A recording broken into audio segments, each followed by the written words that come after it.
Good evening, ladies and gentlemen. It's a true honor and a pleasure to be here representing CADE at this 7th Ascola conference in a particularly important moment of the Brazilian competition history. I'd like to begin by thanking my friend Vicente Bagnoli for the invitation and the Mackenzie University for the organization of the conference. And I'd like also to greet some friends from the international community, which I can already identify among the attendants. I was inspired by both Professor Drexel and Reverend Heber's words to speak about the values of competition and the importance of competition enforcement in Brazil. For this reason, I will actually invert the script I had prepared. And I will start by remembering some of the Brazilian history facts that helps us explain the current situation of the Brazilian economy and to identify the importance of competition enforcement in our society. As most of you know, the Brazilian economy was initiated during the colonial period, in which our metropolis, Portugal, developed a system of exploitation of the Brazilian resources without actually preparing the economy to be self-sustainable as time went by.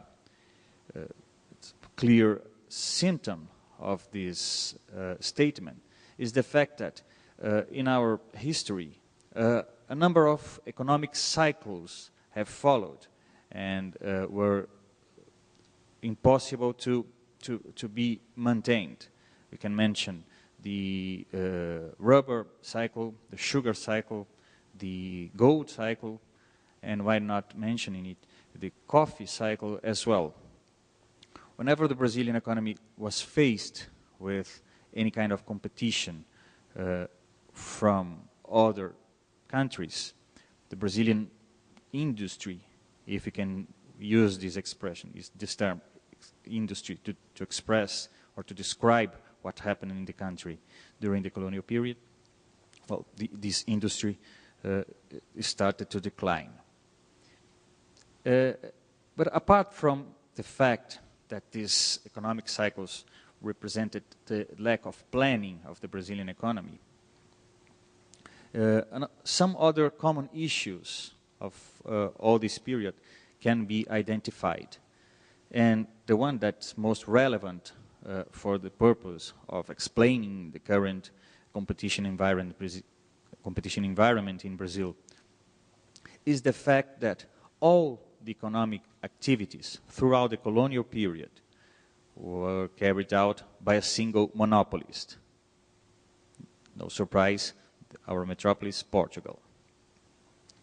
So, if we refer to the general knowledge of economics on competition, according to which a monopolist would lose incentive to invest in new technologies, to invest in diversification or differentiation of products.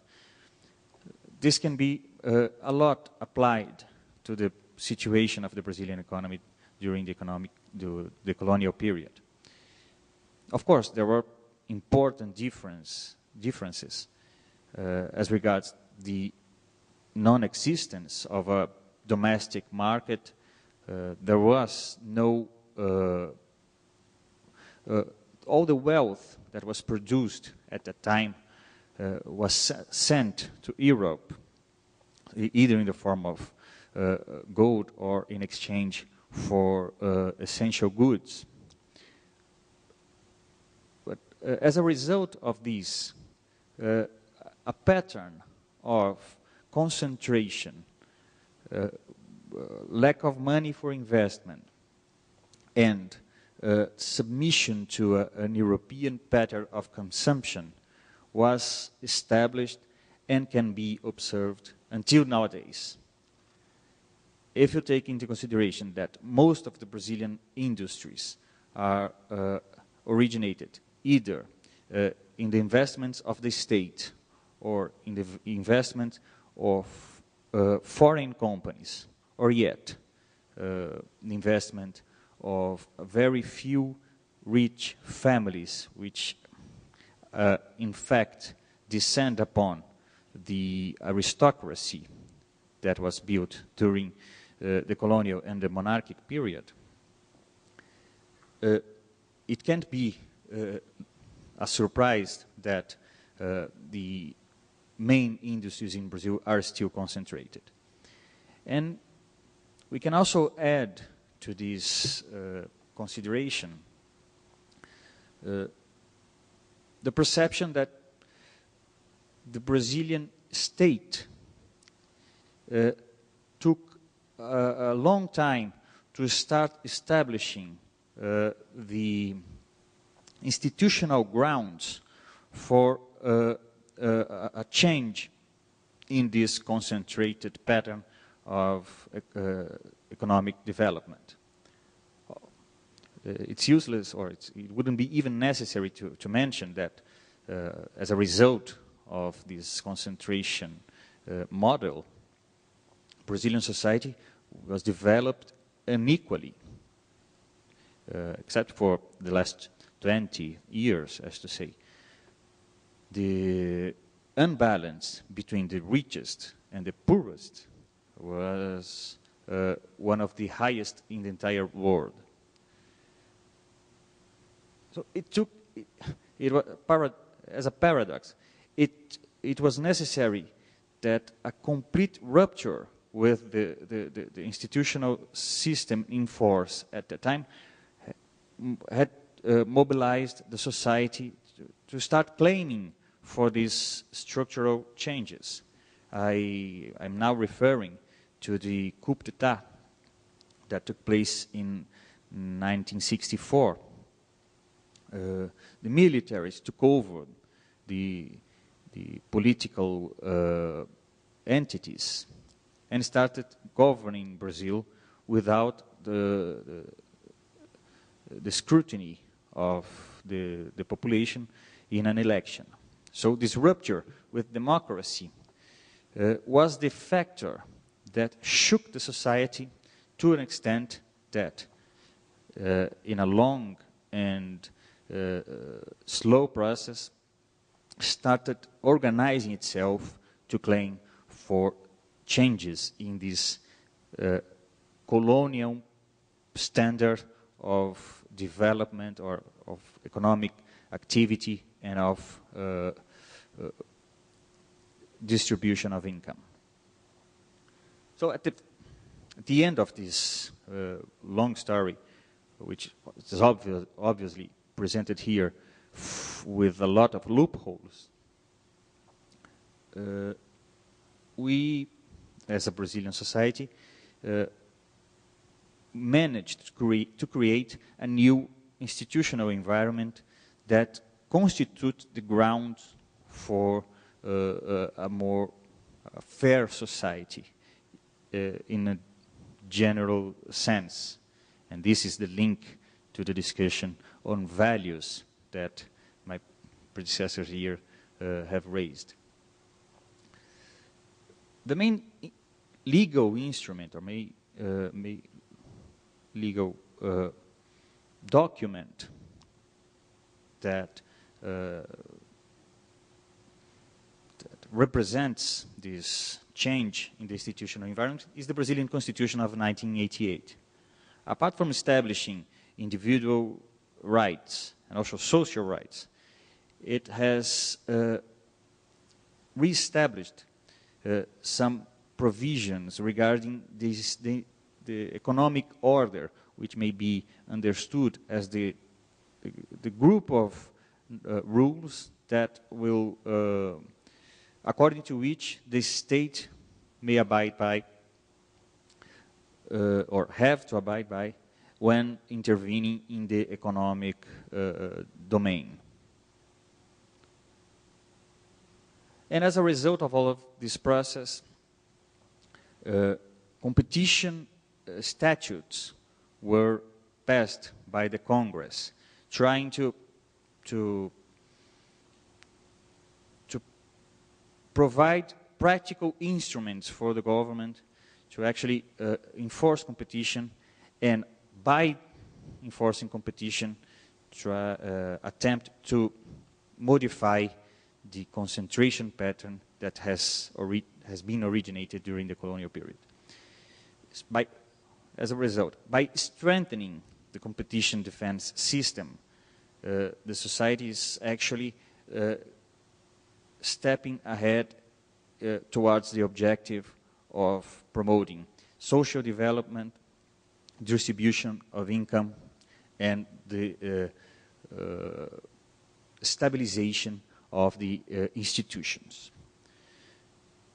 I started by saying that it's an interesting moment of the Brazilian competition history, because we are now facing a very important change in the legal system, in the competition legal system.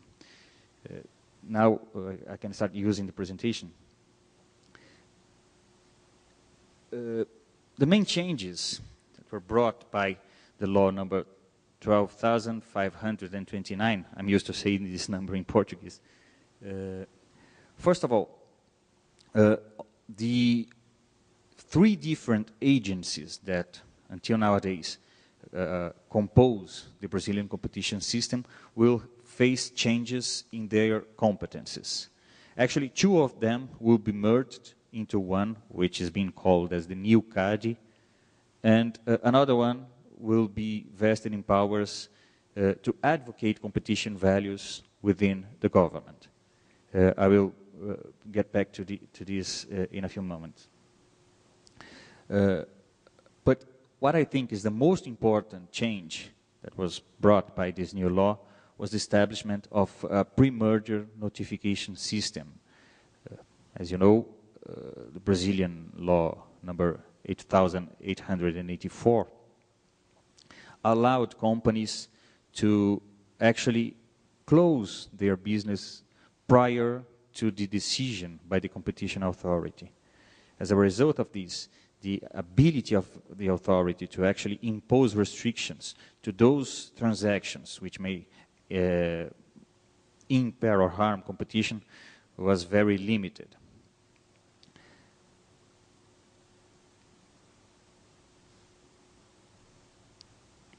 Establishing a pre-merger notification system, though, imposes to the agency a lot of new procedures and actually a new culture.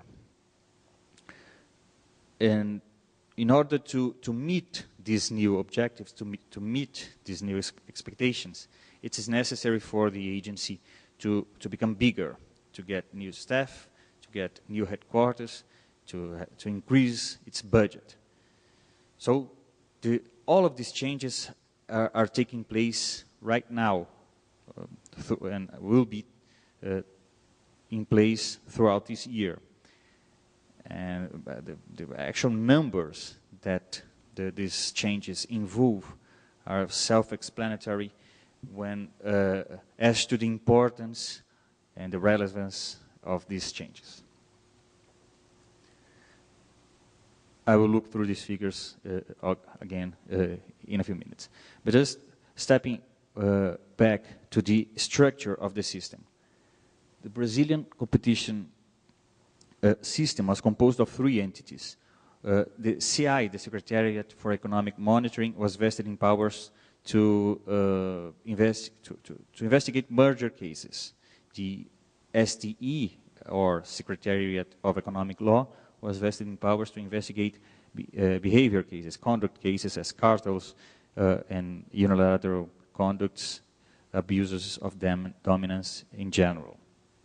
And the so-called CADE was the the decision-making entity, was the entity vested in powers to decide after investigation, either from SC or from CI, if any kind of intervention would be necessary, either to prevent further problems or future problems with competition, when we refer to merger control, also to punish companies that had endeavored in anti-competitive behavior, so as to repress and to create incentives for this kind of behavior not to be repeated.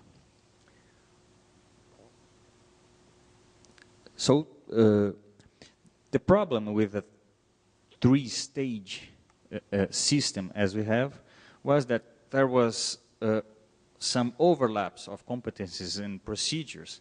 So it resulted in duplication of work in a lot of times, and mainly the fact that we were unable to create a culture of competition within the government.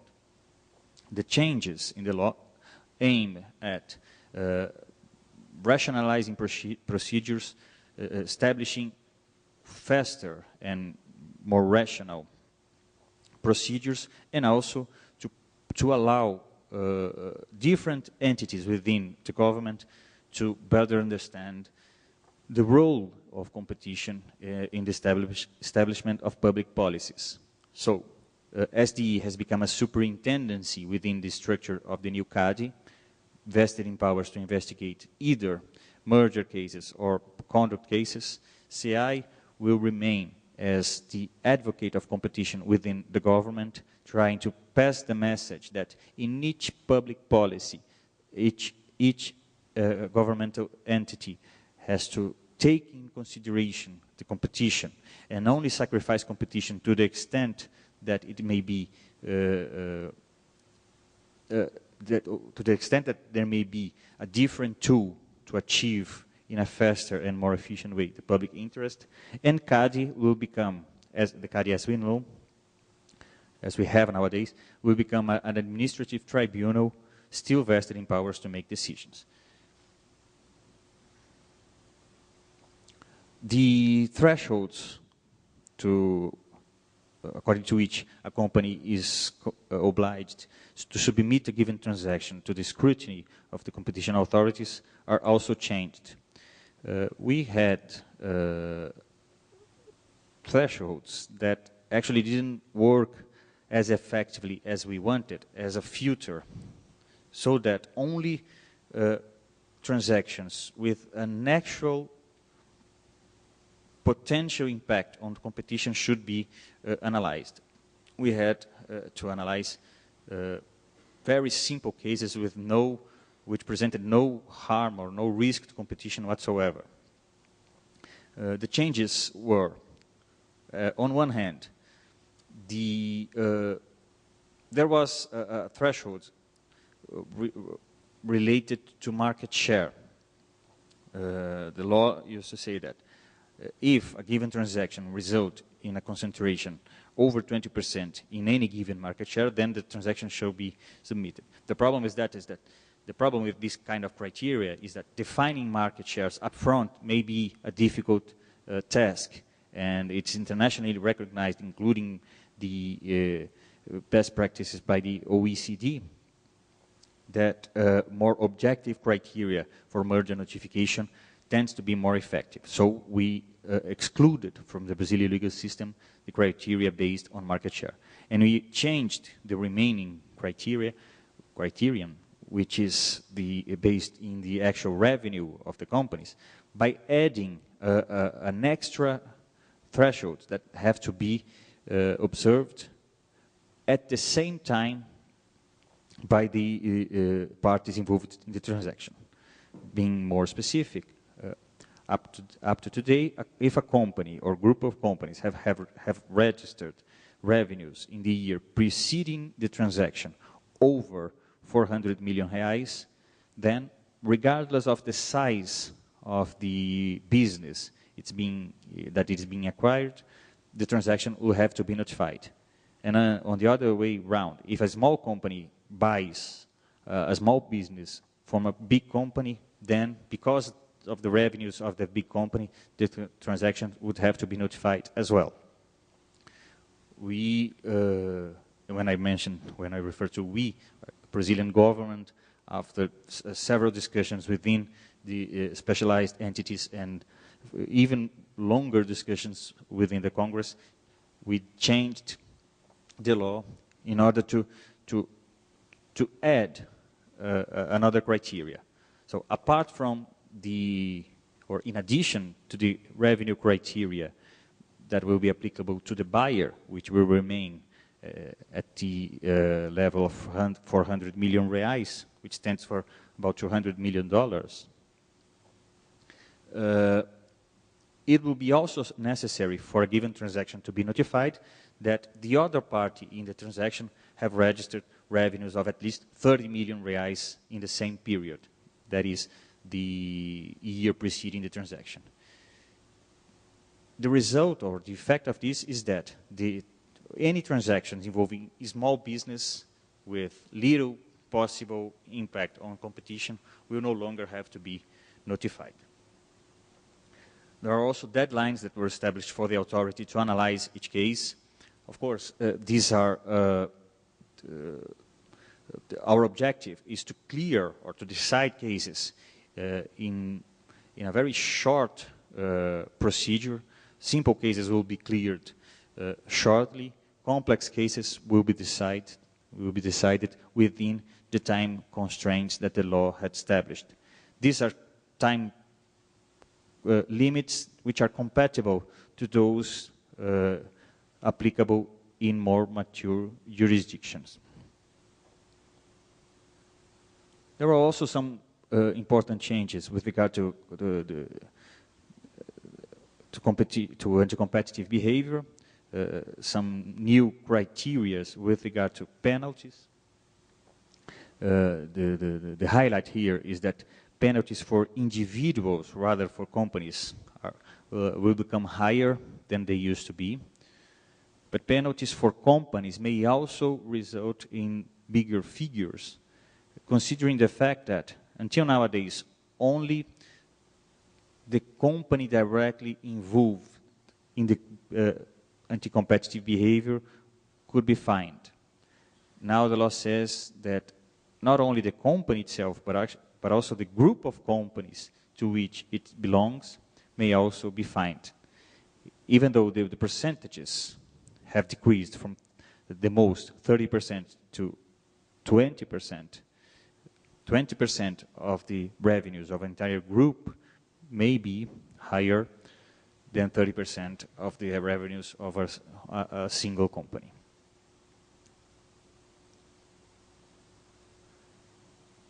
This legal changes imposes to the authority some challenges.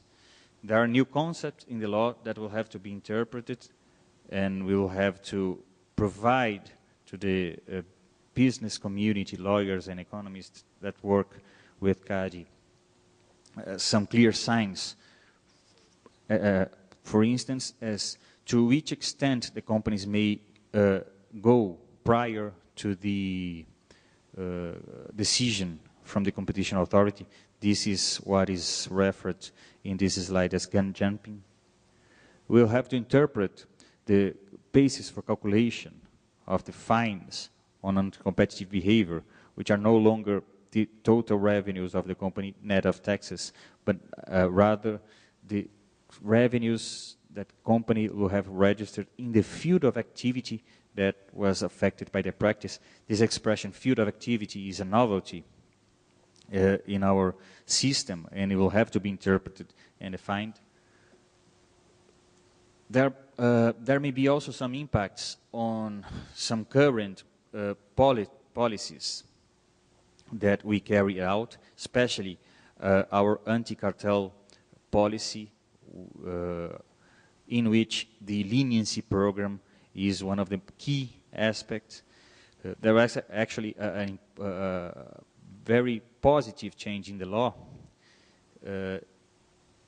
CADE, or this execution of a leniency agreement, will grant the authorities the ability to provide to the lenient applicant full immunity, including criminal aspects, which wasn't possible according to the law still in force. We expect this to boost our leniency program, and as a result of this, our ability to investigate and prosecute cartels. There are also some procedural changes, which I think I will not explain in detail, at least right now, except for the very specific piece of information that we are working on developing two tracks, as you say, an ordinary track for regular cases and a fast track for the simple cases. The fast track procedure is the object of a specific resolution that was submitted to public consultation 2 weeks ago, and we expect the society provides us with important contributions in order to enhance or to improve not only these but also some other infra-legal documents that will serve as the basis for the activities of this new entity that the law created.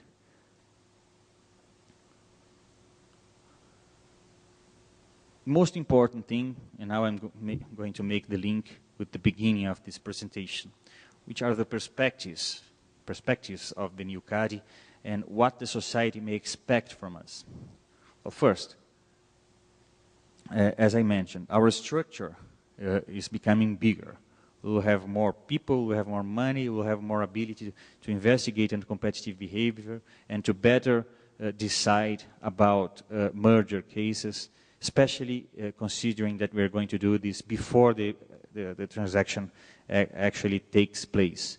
In terms of effectiveness, this is crucial, and we believe that this new institutional framework will result in a more efficient approach as to competition enforcement in Brazil. But, well, competition is not a value in itself. Competition is a tool to the achievement of social fairness, to achieve distribution of income, to achieve social development. If we were to put this in an historical perspective and in maybe some philosophical words, competition enforcement in Brazil is one of the key factors for the rupture with the standard that was the standard of concentration and little efficiency that was originated from the economy of the Brazilian colonial period. And the changes in the law provide further instruments for the society to achieve this goal of creating a more efficient and more fair economic system. This is it. I hope I was able to put in foreign words some very specific facts of the Brazilian history, and I thank you very much for your patience to listen to me.